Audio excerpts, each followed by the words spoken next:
We are meant to be together in community. We are called to one heart and one mind to live in unity. We are us because there is more that matters in this world than I and you and them. Created for and from each other, only separated by worldly understandings of relationship, our kinship is defined by more than blood, my brother, sister, father, mother. Spirituality runs deep, so deep, in fact, that at times the reality of our intimacy is lost in an intricately woven argument of biological technicalities. You and I are us, and they might try to convince us that societal constructs and expectations matter more than the laws of creation, but don't be lost or confused by their hesitation. Find yourself willing to let them think you're crazy. Lose your civility, sacrifice your dignity, because reckless indecency in the name of loving relentlessly is true Christian community.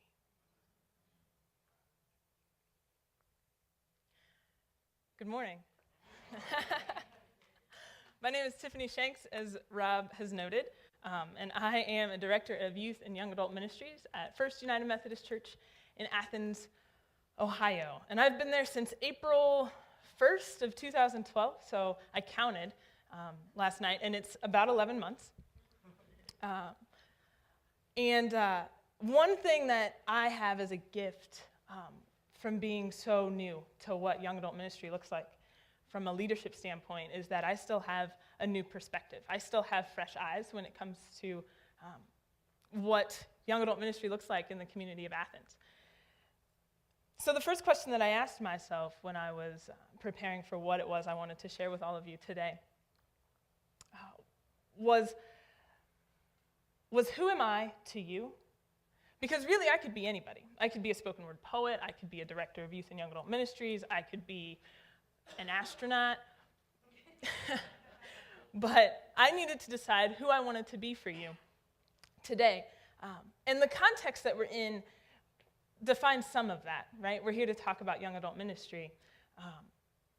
But I really don't have to be that director of youth and young adult ministries today. And so who I've decided to be as a part of who I am is a 24-year-old who is passionate about serving Christ.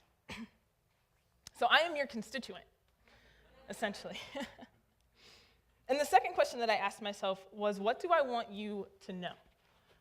What insight might I be able to provide for you that could serve as helpful in your leadership context?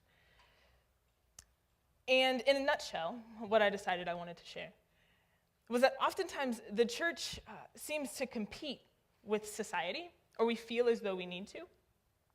But one gift that young adults provide for leaders is that we already understand that there is more to this world than what meets the eye.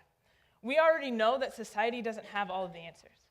And we're searching, and we're seeking, and we're longing for the answers that we can't find, and we don't necessarily know where to look. Now, all of you know that where we look is Christ. We look in Scripture. We seek God for a lot of those answers. And one of the crucial questions that young adults ask themselves, that I ask myself daily, it feels like sometimes, is why am I here? What is my purpose? And as we struggle with the answer for that, I mean, you can see that we ask that question often when you think about, okay, someone graduates from high school, and it feels as though what they decide to study or what they're thinking about studying in college is like the end of the world. Like it's this or it's that, and they can't possibly, study communication and be in ministry, right? So what are we going to do with the rest of our lives is all tied to the question, what am I going to study in college? Or we finally realize that we don't live with our parents anymore, and so we have to decide where we want to live. And we could live anywhere. We could live in California, we could live in Ohio, we could live in Florida, we could live in Maine. But wherever we live, everything is tied to where we live. We have to live there for the rest of our lives, feels like. Or what job do we want to pursue? What job are we going to take right out of college or right out of high school? Because that career choice is going to be where we work for the rest of our lives. It feels like, it seems like.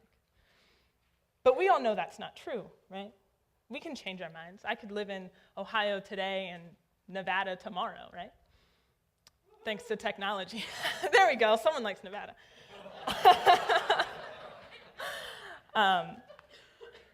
And so one thing that we can provide, that leaders of young adults can provide to young adults today is the relief of the pressure of the answer to that question. And that's what I, as a 24-year-old passionate about serving Christ, want you to share with me. That's what I'm asking from you today, is relieve the pressure that this recurring and continual question that we will ask forever. I'll ask the same question when I'm 50, right? I'll ask the same question when I'm 70. Relieve the pressure that this recurring and continual question has to be answered today. And whatever answer we find today is the answer that has to be tomorrow, because it can change, and it will. In order to help us do that, what we can do as leaders is we can teach the rhythms that Christ has modeled for us, the rhythms of life and creation that God shares with us in Scripture. Rhythms such as discernment, the rhythm of Sabbath, the rhythm of retreat. Those things aren't necessarily things that I can say as a youth pastor teenagers really get.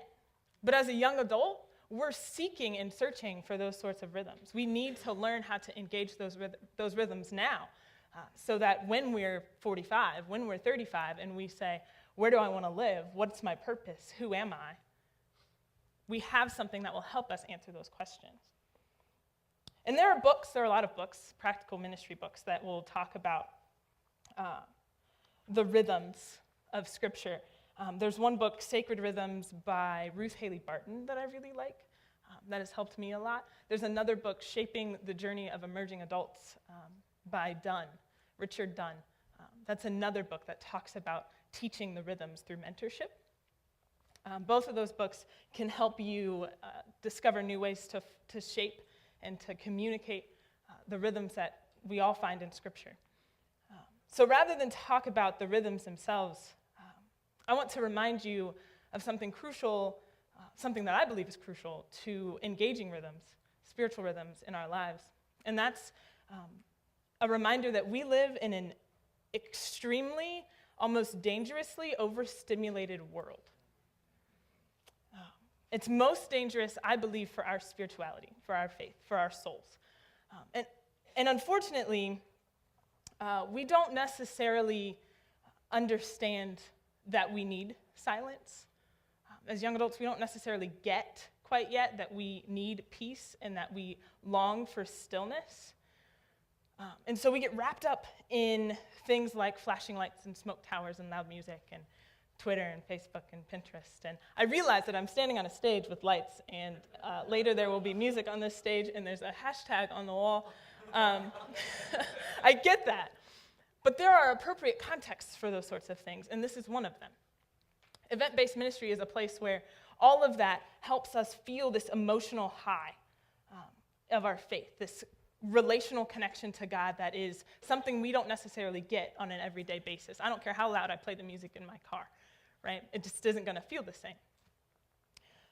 But week in and week out ministry doesn't need all of this when it comes to young adults.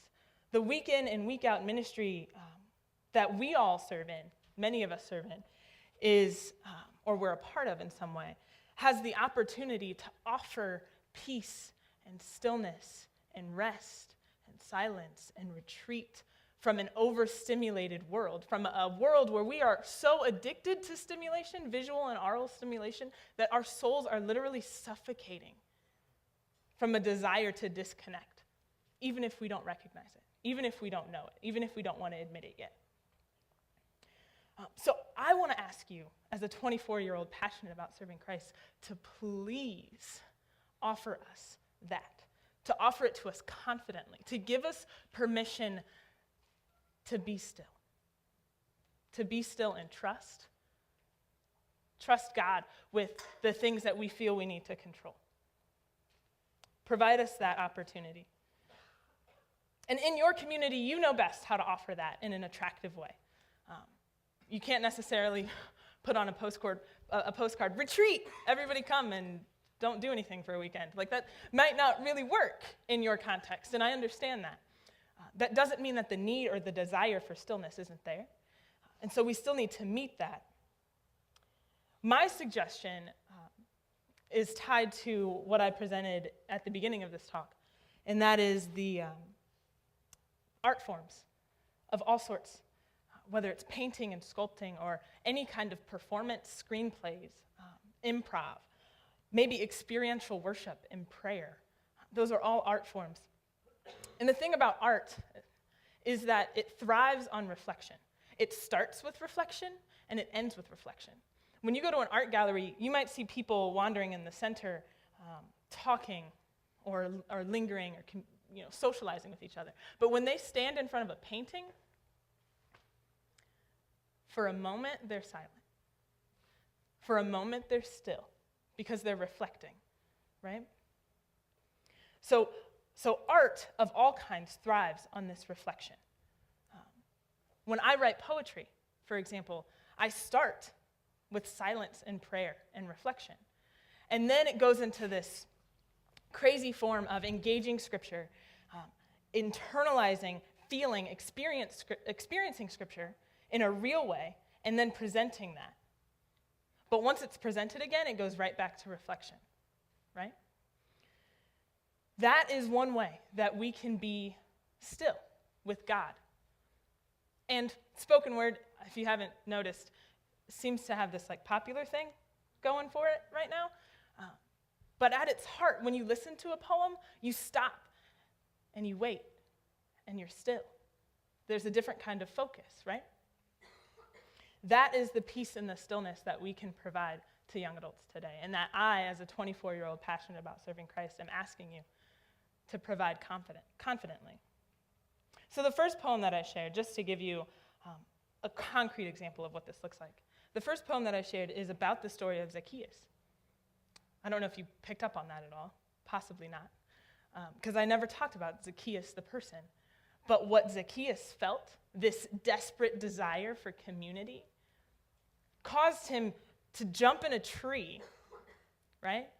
Caused him to lose his civility, to sacrifice his dignity in the name of reckless indecency, in loving relentlessly for true Christian community, right? That was my experience of the story of Zacchaeus.